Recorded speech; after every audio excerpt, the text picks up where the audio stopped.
கோவை மாநகர காவல் அலுவலகத்தில் இன்றைக்கி வந்து குழந்தைங்களுக்காக ஒரு சின்ன பூங்கா வந்து இனாகரேட் பண்ணியிருக்கோம் த்ரூ சிஎஸ்ஆர்.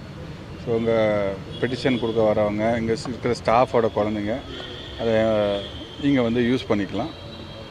சார், தீபாவளியை முன்னிட்டு டவுன்ஹால் மற்றும் காந்திபுரம் பகுதியில் போலீஸ் பாதுகாப்பு போலீஸ் பாதுகாப்பு எப்போதும் கொடுக்குற அளவுக்கு பாதுகாப்பு கொடுத்துருக்கோம். ப்ளஸ் வாட்ச் டவர்ஸ் போட்டிருக்கோம். தென் பிடிடிஎஸ் டீம்ஸ் வந்து செக் பண்ணிகிட்ருக்காங்க. மஃப்டியில் வந்து க்ரைம் டீம்ஸ் இருக்காங்க. பொதுமக்கள் தங்களோட பொருட்களை பாதுகாப்பாக வைக்கணுன்ட்டு எவ்ரி நவ் அண்ட் தென் நம்ம அனௌன்ஸ்மெண்ட்டும் மைக்கு பிஏ சிஸ்டத்துலேயும் கொடுத்துட்ருக்கோம். மஃப்டி போலீஸும் வந்து யாராவது வந்து பழங்குற்றவாளிகள் இருக்காங்களா அப்படிங்கிறதையும் கண்காணிக்கிறாங்க.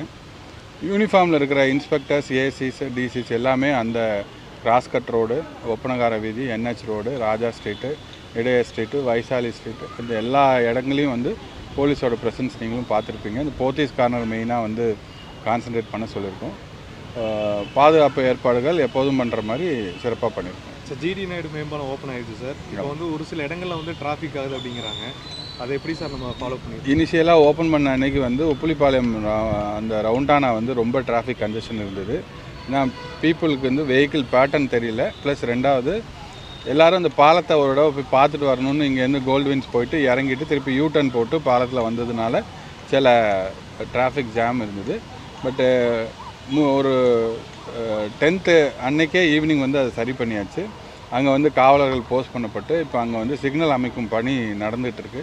ஸோ அமைச்ச உடனே நமக்கு வந்து மேக்ஸிமம் வந்து அங்கே டிராஃபிக் வந்து இருக்காது. ரெண்டாவது ஓல்டு ஃப்ளைஓவர்லேருந்து கீழே இறங்குற டிராஃபிக் வந்து இப்போது நம்ம வந்து இப்போதைக்கு வந்து பிரிட்ஜுக்கு அடியில் யூட்டர்ன் கொடுத்துருக்கோம்.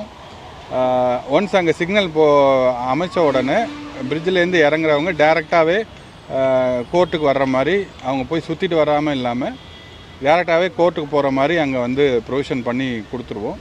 ஸோ அதனால் வந்து இந்த யூட்டர்ன் சர்வீஸ் ரோடில் இருக்கக்கூடிய டிராஃபிக் வந்து கம்மியாகும். இது மட்டும் இல்லாமல் நம்ம வந்து அவினாஷி ரோடில் வரக்கூடிய வெஹிக்கிள்ஸ் எல்லாமே எம்எல்ஏ ஆஃபீஸ் ரோடு, அப்புறம் ஹுசூர் ரோடில் திரும்பி வந்து எல்ஐசி சிக்னலுக்கு வந்தாங்க. இப்போ அது இல்லாமல் டேரெக்டாகவே விடுறதுக்கும் நாங்கள் ட்ரையல் இப்போ பார்த்துட்ருக்கோம். டேரெக்டாகவே விட்டுட்டு எல்ஐசி சிக்னலும் ஆப்ரேட் பண்ணிட்டோம்னா அந்த ஜங்ஷனில் இருக்கக்கூடிய அந்த டிராஃபிக் வந்து கம்மியாயிடும். ரெண்டாவது ஓல்டு ஃப்ளைஓவர் வந்து கீழே இறங்குனா நேராக வந்து எல்ஐசி சிக்னலும் அது க்ரீன் இருக்கிற மாதிரி இப்போது முயற்சி பண்ணிகிட்ருக்கோம். ட்ரையலில் இருக்குது. அது நேராக போயிடுச்சுன்னா அந்த சர்வீஸ் ரோடில் நமக்கு வெஹிக்கிள் ஜாம் இருக்காது. அப்பப்போ நம்ம வந்து கூகுள் மேப்ஸ்லேயும் டிராஃபிக் மேப்ஸ்லேயும் பார்த்துட்ருக்கோம். ரெட் இருக்கிற ஏரியாவை வந்து ஆஃபீஸர்ஸ் உடனே அட்டன் பண்ணுறாங்க.